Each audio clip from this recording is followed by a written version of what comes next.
আজ 2025 সালের জুন মাসের 11 তারিখ, পূর্ণিমা তিথি। আজ এই পূর্ণিমা তিথিতে এস নামের মানুষদের রাত্রে ঘুমোতে যাওয়ার আগে কোন কার্য সঠিকভাবে তাদের জীবনে সম্পূর্ণ পরিবর্তনকে নিয়ে আসতে পারে, বা এস নামের মানুষেরা কোন কার্য থেকে বিরত থাকবেন, সমস্ত বিষয় আজকের এই ভিডিওতে জানাবো। তারপর অবশ্যই এই ভিডিওতেই বলে দেব আজকের এই পূর্ণিমা তিথির পর থেকে এস নামের মানুষদের রাশিতে কোন বিশেষ পরিবর্তনগুলি ঘটছে। শুধু তাই নয়, পজিটিভ নেগেটিভ সমস্ত খুঁটিনাটি বিষয়গুলো সম্পর্কে আলোচনা করব। সুতরাং অনুরোধ রইল, ভিডিওটি অবশ্যই শেষ পর্যন্ত মনোযোগ সহকারে দেখুন। ভিডিওটি দেখে যদি আপনার ভালো লাগে একটি লাইক করবেন, চ্যানেলটিকে সাবস্ক্রাইব করে নেবেন এমনই ভিডিও পাওয়ার জন্য। নিচের কমেন্ট সেকশনে আপনার শুভ নামটি কমেন্ট করে জানাবেন, যাতে পরবর্তীকালে এমনই ভিডিও আপনি সবার আগে পেয়ে যান। তার জন্য চ্যানেলটিকে সাবস্ক্রাইব করে নিন এবং পাশে থাকা বেল আইকনটি ক্লিক করে নেবেন। আপনার প্রিয়জন যাদের নামের প্রথম লেটার এস দিয়ে শুরু, তাদের সঙ্গে ভিডিওটি শেয়ার করে নেবেন। আসুন ভিডিওর মূল পর্বে প্রবেশ করা যাক। নামের প্রথম অক্ষর একটি মানুষের জন্য অত্যন্তই গুরুত্বপূর্ণ হয়ে থাকে জ্যোতিষশাস্ত্র অনুসারে। সংখ্যাতত্ত্বের রাশি অনুসারে প্রত্যেকটি পূর্ণিমা, একাদশী এবং অমাবস্যা তিথি গুরুত্বপূর্ণ হয় এস নামের মানুষদের রাশির উপর। শুধু এস নামের মানুষ নয়, প্রত্যেকের জীবনে এই পূর্ণিমার বিশেষ প্রভাব বর্তমান। তবে প্রত্যেকের কথা নয়, আজ বিশেষ লেটার এস দিয়ে যাদের নাম শুরু তাদের সম্পর্কে বিস্তারিত বলবো। তো নামের প্রথম লেটার যাদের এস দিয়ে শুরু হয় তারা সাধারণত অত্যন্তই স্ট্রাগল করতে পছন্দ করেন, কঠোর পরিশ্রম করেন, কিন্তু সমপরিমাণ সঠিক ফলাফল এরা পান না। এটা এদের জীবনের একটি খুব বড় বিষয়, যেটি এরা খুব ভালোভাবে ফেস করেন প্রতিনিয়ত। একটি ভালো ঘটনা ঘটার পরেই দ্বিতীয় খারাপ ঘটনা বা সমস্যা এদের জীবনে তৈরি হয়েই থাকে, এবং সম্পর্কের ক্ষেত্রে তো বারংবার বিভিন্ন রকম বাধা বিপত্তি বা বিভিন্ন রকম সমস্যা ক্রিয়েট হতেই থাকে। শুধু তাই নয়, সম্পর্কের ক্ষেত্রে প্রতারিত হওয়া, মিথ্যের মুখোমুখি পড়া বা প্রথম প্রেমকে না পাওয়া, এই ধরনের সমস্যা এদের সঙ্গে ঘটতে থাকে। তবে রাশির যে তথ্য এই অনুসারে 2025 সালের প্রথম থেকে এস নামের মানুষদের রাশিতে কিন্তু রাহুর প্রভাব বর্তমান ছিল, যার কারণে তারা বিভিন্ন কর্মের প্রতি যখনই এগিয়ে যেতে গিয়েছেন তখনই বিভিন্ন বাধা এসেছে, বা কর্ম সম্পূর্ণ হয়নি, বাট সঠিকভাবে কোনো দিক থেকে ডিসিশন নিতে পারছেন না। বর্তমানেও সঠিকভাবে কর্ম শুরু করতে পারছেন না, আবার শুরু করলেও বিভিন্ন রকম ডাউট, সন্দেহ মনের মধ্যে বাসা বাঁধছে, বাধা সৃষ্টি হচ্ছে।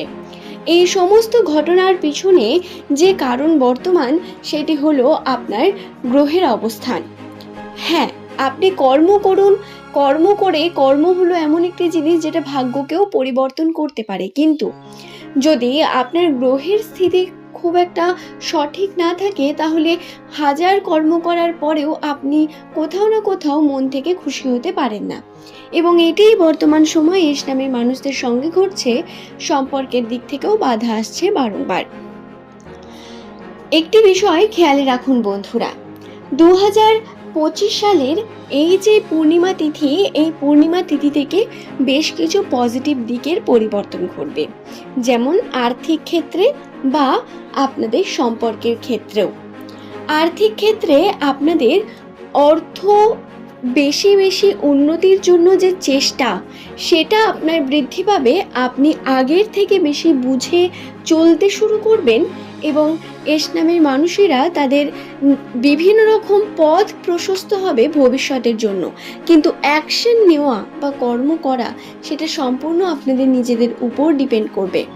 নতুনভাবে নতুন সম্পর্কের সঙ্গে যুক্ত হওয়া বা সম্বন্ধ আসা বা নতুন মানুষদের সঙ্গে মেলামেশা, এই ধরনের ঘটনাগুলি এই 11 তারিখের পর থেকে বেশি পরিমাণ ঘটতে চলেছে এস নামের মানুষদের রাশিতে।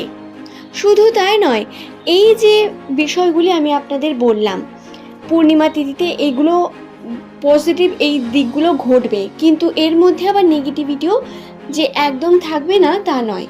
বাধা বিপত্তি আসবে, কিন্তু সেগুলোকে উপেক্ষা করে আপনাকে কর্ম করে যেতে হবে।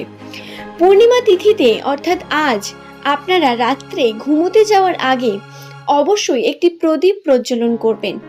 হ্যাঁ, একটি প্রদীপ, যে প্রদীপটি অবশ্যই মাটির প্রদীপ হতে হবে, এবং সেই প্রদীপ প্রজ্বলন করার পরে আপনি আপনার মনের যে মনোবাঞ্ছা, সেই মনোবাঞ্ছাকে ব্যক্ত করবেন সম্পূর্ণভাবে। আপনি কি চান, আপনার স্বপ্ন কি, আপনার কোন দিকটি আপনি সবথেকে বেশি স্বপ্নের মধ্যে রাখেন, আপনার খারাপ ভালো সমস্ত দিক, সমস্ত বিষয়, বাধা বিপত্তি, সমস্ত কিছু নিয়ে ঈশ্বরের কাছে প্রার্থনা করুন। হ্যাঁ, এমনভাবে করবেন যেন আপনি সরাসরি ঈশ্বরের সঙ্গে কথা বলছেন এবং প্রদীপটি তার সাক্ষী। এইভাবেই কার্যটি করুন।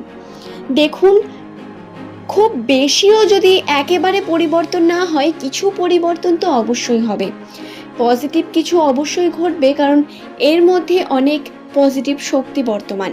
হতে পারে আপনি আপনার কর্মের প্রতি আরও মনোযোগী হয়ে উঠে আপনার কর্মকে সঠিকভাবে করতে শুরু করলেন এবং উন্নতি হলো, এমনটা হতেও পারে। তাই অবশ্যই করে দেখুন, কারণ করতে কোনো ক্ষতি নেই, আপনারা করে দেখতেই পারেন।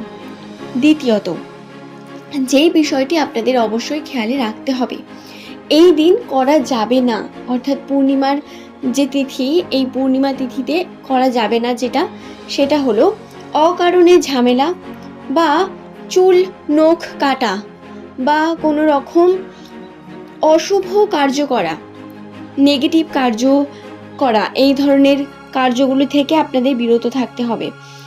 চুল নখ কাটা বা এই দিন কোনো রকম লোম তোলা, এই ধরনের যে বিষয়গুলি, এগুলি থেকে বিরত থাকার চেষ্টা করবেন। অন্তত সন্ধ্যার পর তো একদমই করবেন না, এবং সন্ধ্যার পরবর্তী সময় আপনি গৃহে ঝাড়ু বা ঝাঁটা দেবেন না, এবং যেটি একদম করবেন না, রাত্রে ঘুমোতে যাওয়ার আগে সমস্ত আপনার যে গৃহের এঁটো বাসন যাতে আপনারা খাওয়া দাওয়া করেছেন সেগুলি পরিষ্কার করে রেখে নিয়ে তারপরে শুতে যাবেন।